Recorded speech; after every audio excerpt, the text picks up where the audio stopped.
Hola oyentes de Radio Sefarad, hoy tenemos el gusto de tener nuevamente en contacto al periodista israelí Henrique Zimmerman. ¿Qué tal, Henrique? Muy bien, buenas tardes, ¿qué tal? Bueno, no queremos distraerte mucho en esta época de grandes calores y a veces vacaciones, a veces porque el periodismo es muy malo para las cuestiones laborales. Queríamos hablar de algo de lo que generalmente cuando llega el verano en Israel se habla de problemas militares con los vecinos, pero este año parece que el tema principal sale de dentro y de muy dentro de la propia oficina del gobierno, del jefe de Estado de Netanyahu, al que como se dice en español, le crecen los enanos, ¿no?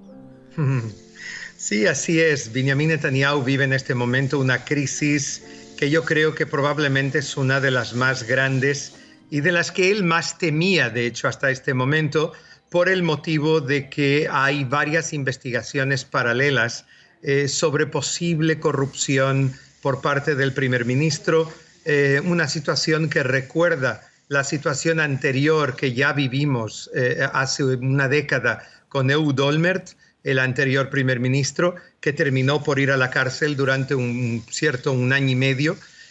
La verdad que es una situación complicada que afecta también a la esposa del primer ministro, Sara Netanyahu, que también está siendo investigada, interrogada por la policía.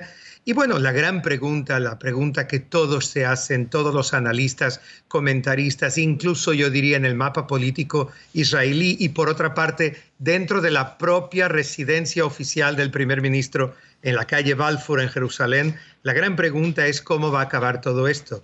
Si estamos ante realmente otra presentación de cargos contra Netanyahu o quizás contra su esposa y si eso podría o no llevar a elecciones anticipadas quizás y al final del gobierno de Netanyahu, que como bien sabes lleva 11 años en total en el poder, a punto de ultrapasar a David Ben Gurión, el fundador de Israel, que estuvo 12 años. Él lleva en este momento 8 años consecutivos y 3 años en los años 90.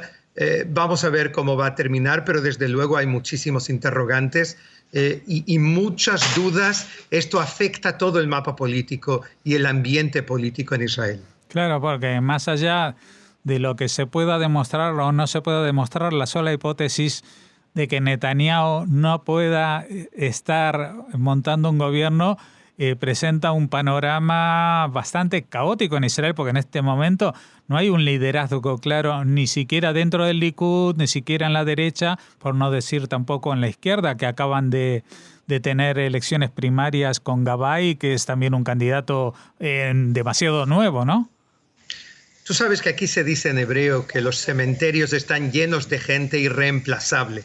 De hecho, yo creo que cualquier uno puede ser reemplazable y en este caso también Netanyahu lo puede ser. Lo que ocurre es que obviamente después de tantos años de Netanyahu en el poder hay como una especie, yo diría, ciertos sectores de la población que le votaron. Hay que recordar que él fue votado democráticamente de forma sistemática.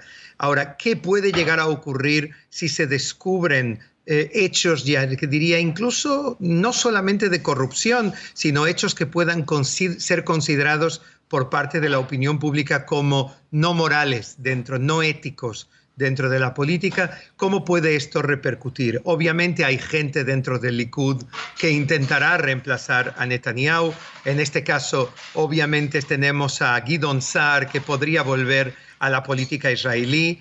Y tenemos también gente como Israel Katz, el ministro para temas de inteligencia y para temas de infraestructuras, que es otro que tiene quizás también el ministro de Policía, Gilad Ardan. O sea, yo creo que va a haber una carrera y una lucha política dentro del Likud importante. En la oposición, como decías, Avi Gabay es el nuevo líder laborista y está también Yair Lapid, que en cierto momento tenía el máximo número de votos, pero según las encuestas, pero que en este momento está un poco más retirado en tercer lugar, segundo lugar. Vamos a ver, es complicado pero hay evidentemente la posibilidad también que líderes del pasado, como por ejemplo Ehud Barak, el ex primer ministro, vuelva a la política y que haya algunas alteraciones en el mapa político israelí. Todo esto no se descarta, todo es posible, pero evidentemente es un panorama completamente nuevo si Netanyahu termina ahora su carrera.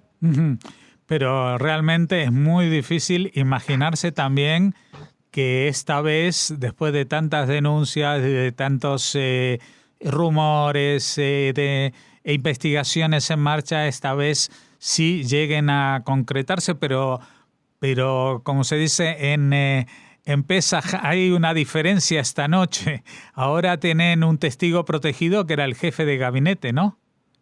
Sí, exacto. Hay un testigo protegido que es Ari Haro, lo que es muy significativo porque era uno de los hombres más próximos a Netanyahu en los últimos 6-7 años, un hombre que conoce absolutamente todo a nivel de ayudas, era el hombre del Likud en Estados Unidos también, una persona realmente próxima, aunque se dice que hay también otro testigo protegido que fue el que vino después de Ari Haro, Sheffer, que podría ser también testigo protegido. O sea, hay aquí una situación complicada, sin duda, desde luego, para el primer ministro, que quizás tiene el puesto más complicado del mundo. Ser primer ministro de Israel es probablemente la cosa más compleja que existe, el puesto más complejo que existe en el planeta, y sin embargo ahora se tiene que dedicar a su defensa, no solamente a la suya, sino a la de la primera dama, Sara Netanyahu, que está también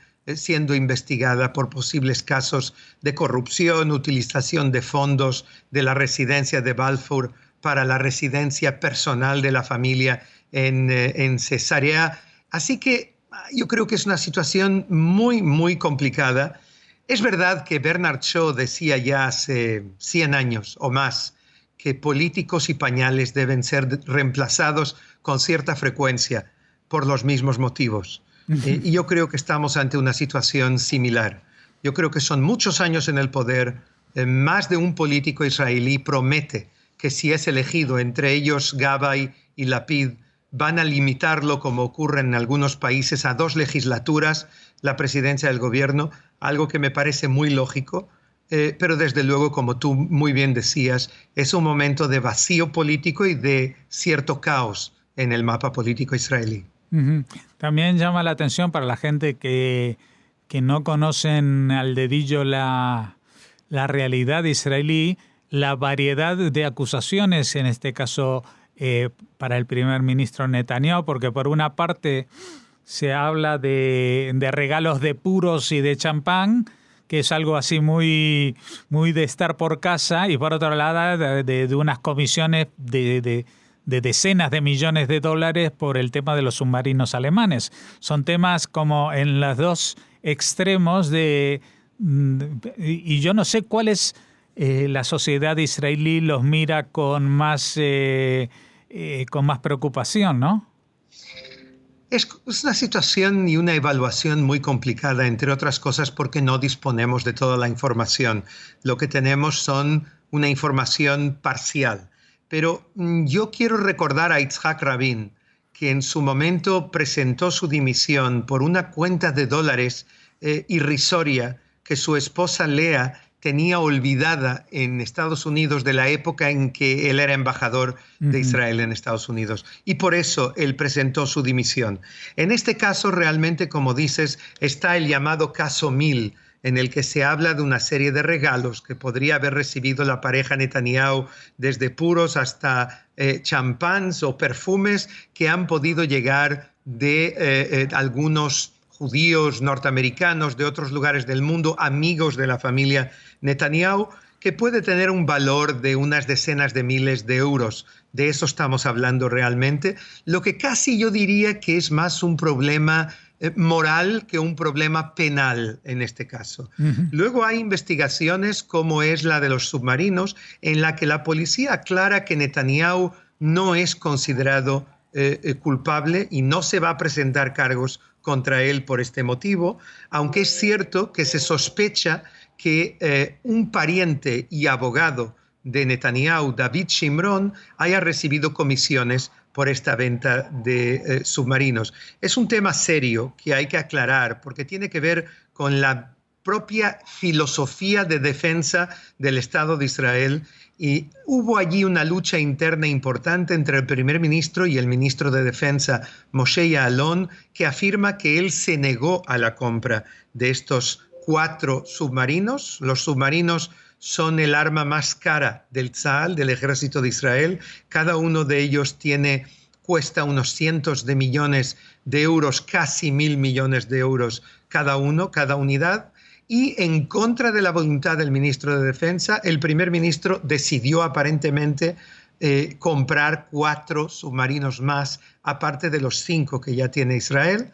Esto es algo que evidentemente despertó una gran, como mínimo, curiosidad por parte de las autoridades legales, y también allí hay un testigo protegido, Miki Ganor, que es una de las personas que aparentemente está informando a la policía y a las autoridades legales sobre lo que ocurrió exactamente. O sea, que todo esto probablemente vamos a escuchar. Y hay otros casos más aislados relacionados con otros temas, pero bueno, son 3 o 4 investigaciones de corrupción, además de la investigación de Sara Netanyahu. Lo que es importante destacar y subrayar es que Benjamin Netanyahu y su entorno afirman que se trata de un intento de putsch, de un intento del establishment legal y de los medios de comunicación vinculados al centro, a la izquierda y a la izquierda, de cambiar el liderazgo de Israel